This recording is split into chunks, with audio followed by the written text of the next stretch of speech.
बिस्मिल्लाहिर्रहमानिर्रहीम। अस्सलामुअलैकुम। मेरे चैनल में आपका इस्तकबाल है। वेलकम टू ऐसे टीचिंग जोन।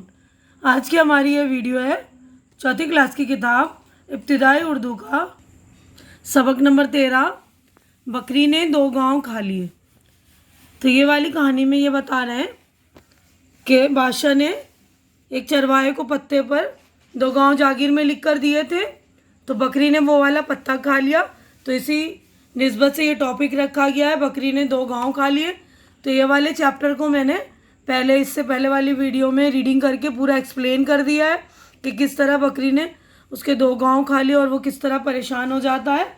और उसके बाद उसको समझ में आता है कि हमें जो है अल्लाह के अलावा किसी के आगे हाथ नहीं फैलाना चाहिए, क्योंकि बादशाह भी अल्लाह से मांग रहा है ना, खुदा से मांग रहा है, तो हमें भी उसी से मांगना चाहिए जिससे बादशाह मांग रहा है ना। तो ये यहाँ पर हमने लफ्ज़ और मायने ये भी पढ़ लिए थे। उसके बाद गौर करने की बात है, देखिए कि घर में कोई मेहमान आता है तो उसके साथ हमें जो है इज़्ज़त से पेश आना, उसकी खातिर तवाज़े करनी चाहिए। और असल देने वाला कौन होता है? अल्लाह देने वाला होता है ना, वही सबको देता है, बादशाह को भी, फ़कीर को भी। इसीलिए हमें जो है अल्लाह से ही यानी खुदा से ही मांगना चाहिए। तो इस कहानी में यही हमें समझाया गया था। तो आगे बढ़ते हैं हम अपने क्वेश्चन आंसर की तरफ। देखिए, आगे सोचिए, बताइए और लिखिए। तो यहाँ पर हमारे क्वेश्चन आंसर थे। तो ये क्वेश्चन आंसर मैंने आप लोगों के लिए लिख दिए हैं, यानी इसके जवाबात, ये 5 सवाल हैं, इनके जवाबात भी मैंने आप लोगों के लिए लिख दिए हैं ताकि आपको आसानी हो, कोई परेशानी ना हो। देखिए, पहला सवाल है, बादशाह की प्यास किसने और किस चीज़ से बुझाई? तो मैंने ये जवाब भी जो है आपकी आसानी के लिए लिख दिया है। बस जो लोग नए हैं मेरे चैनल पे, वो लोग है ना, मेरे चैनल को सब्सक्राइब कर लिया कीजिए, बिना सब्सक्राइब करे मत जाइए। तो देखिए, पहला जवाब है, बादशाह की प्यास चरवाहे ने दूध से बुझाई। अब दूसरा सवाल है, बादशाह ने बूढ़े चरवाहे को इनाम में क्या दिया? बादशाह ने बूढ़े चरवाहे को इनाम में 2 गांव जागीर में दिए। अब तीसरा सवाल है, बूढ़ा दर्दनाक आवाज़ में क्यों चीखा? तो जवाब देखिए इसका, बकरी ने वो पत्ता खा लिया था जिस पर बादशाह ने 2 गांव जागीर में लिखे थे, इसलिए बूढ़ा चरवाहा दर्दनाक आवाज़ में चीखा। चौथा सवाल देखिए, बूढ़ा चरवाहा किस बात की रट लगाता था? बूढ़ा चरवाहा बकरी ने 2 गांव खा लिए, मैं बर्बाद हो गया, इसी बात की रट लगाता था। अब अगला क्वेश्चन है, बूढ़ा चरवाहा बादशाह से मिले बगैर वापस क्यों आ गया? बूढ़े चरवाहे ने जब देखा कि बादशाह खुदा से दुआ मांग रहा है तो इसने सोचा कि मैं भी क्यों ना खुदा से ही मांगूं, जिसने इसे बादशाह बनाया। जो बादशाह को देता है मुझको भी देगा, इसलिए वो बादशाह से मिले बगैर वापस आ गया। अब हम आगे बढ़ते हैं। देखिए, अगले क्वेश्चन की तरफ। हमारा अगला क्वेश्चन है, खाली जगहों को नीचे दिए हुए लफ्ज़ों से पुर कीजिए। तो ये देखिए, लफ्ज़ दिए में ये अल्फाज है ना, जागीर, बादशाह, मुसाहिब, डांट, दीदार, दूध, तो ये इसमें भरने। तो ये भर दिए मैंने, आप लोग देख लीजिएगा। इस भाग दौड़ में मुसाहिब न जाने कहाँ खो गए। दूसरा है, थोड़ी देर में मिट्टी के प्याले में वो बकरी का दूध लेकर वापस आया। तीसरा है, तुम्हें 2 गांव जागीर में दिए जाते हैं। चौथा है, पहरेदारों ने हर बार डांट फटकार कर भगा दिया। अब पांचवा सवाल है, रास्ते के दोनों तरफ लोग बादशाह के दीदार के लिए खड़े हो जाते थे। दीदार यानी देखने के लिए। अब आगे बढ़ते हैं। देखिए, मिसाल के मुताबिक लफ्ज़ों को लिखिए। देखिए, ये मिसाल दी हुई है ना, चीज़, चीज़ें, चीज़ों। तो देखिए, आँख, आँखें, आँखों, आवाज़, आवाज़ें, आवाज़ों। तो हम अगले सफ़े पर आते हैं। बकरी, बकरियाँ, बकरियों, मिठाई, मिठाइयाँ, मिठाइयों, खुशी, खुशियाँ, खुशियों, पत्ता, पत्ते, पत्तियों। ठीक है, तो आप लोग इस तरह मिला लेंगे। उसके बाद देखिए, मिसाल के मुताबिक जोड़ मिलाइए। तो सनसनाती का मिलाया हवा से, तो इसी तरह हमें मिलाने हैं। चिलचिलाती धूप, कड़कड़ाती सर्दी, लहलहाती फसलें, झमझमाती बूंदें। ठीक है, तो अच्छी तरह से आप लोग देख लेंगे और देखकर अच्छी तरह से मैचिंग कर लेंगे। अब हम आगे बढ़ते हैं। अगला क्वेश्चन देखिए, पढ़िए, समझिए और लिखिए। एक दिन आपकी अम्मी स्कूल आती हैं, कुछ दूर 3 लड़कियां खड़ी हैं। वो जानना चाहती हैं कि उनमें से फरहत कौन है।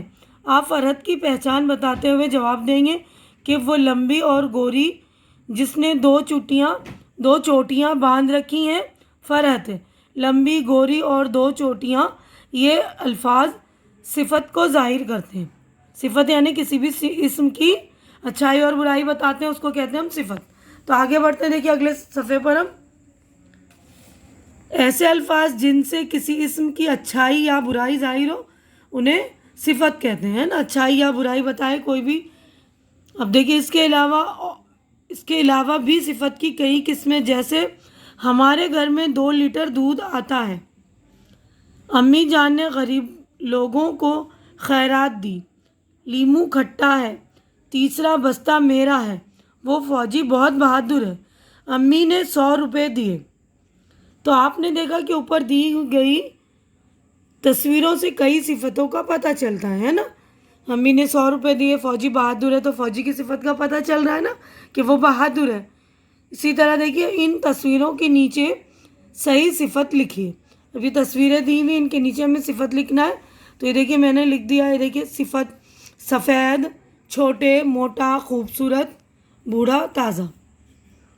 तो यहाँ पर मैंने लिख दिया, देखिए मोटा लड़का, छोटे बच्चे, खूबसूरत बकरी, बूढ़ा आदमी, सफ़ेद दूध, ताज़ा फूल। ठीक है, तो आप किसने क्या कहा इनका उनका कोई एक जुमला लिखिए। तो देखिए ये बादशाह है, यहाँ पे तस्वीर बनी है ना। तो बादशाह ने कहा था मैं एक शिकारी हूँ, सख्त प्यास लगी है, पानी पिलाओ। उसके बाद ये चरवाहे ने कहा था अंदर आ जाओ भाई, तुम्हारी प्यास बुझेगी। अब ये बादशाह है, बादशाह ने कहा मैं तुमसे बहुत खुश हूँ और तुम्हें इनाम देना चाहता हूँ। अब ये देखिए यहाँ पर ये चरवाहा है, चरवाहे ने कहा था इनाम काहे का, ये तो मेरा फ़र्ज़ था। अब यहाँ पर देखिए अगला क्वेश्चन, इस कहानी को मुख्तसरन अपने अल्फाज में लिखिए, यानी शॉर्टकट में हमें लिखना है। तो ये देखिए मैंने शॉर्टकट में लिख दिया है। एक बादशाह जंगल में शिकार करने गया, वो बहुत थक गया था, इसे प्यास लगी। चरवाहे ने बादशाह की प्यास बकरी के दूध से बुझाई। बादशाह खुश होकर चरवाहे को 2 गांव जागीर में पत्ते पर लिख कर दिया। इस पत्ते को बकरी ने खा लिया। चरवाहा परेशान होकर दिल्ली गया। वहाँ उसने देखा कि बादशाह भी खुदा से मांग रहा है। तो उसने सोचा कि ये बादशाह होकर खुदा से मांग रहा है, तो मैं भी क्यों ना उसी से मांगूं जिसने इसको दिया है, वो भी मुझको देगा।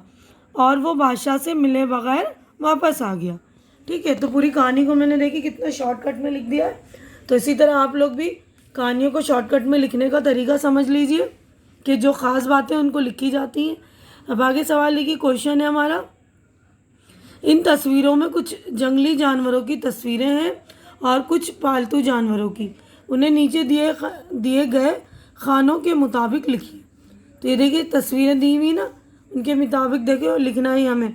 जंगली जानवर और ये पालतू जानवर का खाना है। तो जंगली जानवर में मैंने लिखा है शेर, चीता, लोमड़ी, भेड़िया, हिरन। तो ये सारे जो जंगली जानवर, उसके बाद ये पालतू जानवर बकरी, भैंस, कुत्ता, बिल्ली, घोड़ा। ठीक है, तो ये सारे जो हैं पालतू जानवर। अब उसके बाद देखिए नीचे दिए हुए लफ्ज़ों को सही खानों के मुताबिक लिखिए। तो ये इस्म का खाना है, ये ज़मीर है और ये फ़ेल। तो ये बार बार हमने कर रखा है। इस्म का मतलब होता है किसी भी शख्स, जगह या चीज़ का नाम। तो इसी में से हमें छांटना है। तो देखिए छांट कर लिख दिया है मैंने, शाहजहाँ, झोंपड़ी, चरवाहा, बकरी, घोड़ा, पानी, जंगल, आंधी, हिरन। अब यहाँ आते हैं, देखिए ये फ़ेल का मतलब होता है काम, किसी भी काम का करना या होना होता है फ़ेल, है ना। तो देखिए खेलना, डालना, मारना, आना, लिखना, जाना, करना, दौड़ना, देना, ये सारे फ़ेल हैं। अब उसके बाद है ज़मीर वो अल्फाज होते हैं जो इस्म की जगह बोले जाते हैं, है ना। जैसे इस, तुम, वो, मुझे, वही, मैं, इसे, ये, तुम्हें। तो ये आप लोग इस्म, ज़मीर और फ़ेल आप लोग मेरे प्लेलिस्ट में जाकर देख लेंगे, वहाँ मैंने अच्छी तरह डिटेलिंग में समझा दी। ग्रामर में जाएंगे आप, मेरे प्लेलिस्ट में जाकर ग्रामर सेक्शन में देखेंगे आप, ये सारे टॉपिक जो मैंने अच्छी तरह से समझा दिए। तो हम आगे बढ़ते हैं। अब इन तस्वीरों को पहचानिए और उनके नाम लिखिए। ये तस्वीरें पहचान के हमें इनके नाम लिखने हैं। देखिए, तो ये तस्वीर बकरी की, ये देखिए ये हिरन, ये घोड़ा, ये मोर और ये जो है ज़ेब्रा, ज़ेब्रे की तस्वीर है ना। तो आप लोग अच्छी तरह से देखकर लिख लेंगे। तो देखिए हमारा चैप्टर यहीं पर हो गया है मुकम्मल। उम्मीद करती हूँ कि आप लोगों को मेरी ये वीडियो अच्छी लग रही होगी। अच्छी लग रही तो इसे लाइक कीजिए, ज़्यादा से ज़्यादा शेयर कीजिए और मेरी वीडियो उन बच्चों तक भी पहुंचाइए जिनके पास बुक्स वगैरह नहीं है, क्योंकि लॉकडाउन में बच्चे बुक नहीं ख़रीद रहे हैं, या कुछ बच्चे ऐसे हैं जिनके पास बुक नहीं है या उनको मिली नहीं होगी। तो प्लीज़ उन तक मेरी वीडियो शेयर कीजिए और मेरे चैनल को सब्सक्राइब करके मेरी हौसला अफजाई कीजिए। हमारी अगली मुलाकात अगली वीडियो में होगी। तब तक के लिए आप लोग अपना ख्याल रखिए, मुझे दुआओं में याद रखिए। अल्लाह हाफिज़।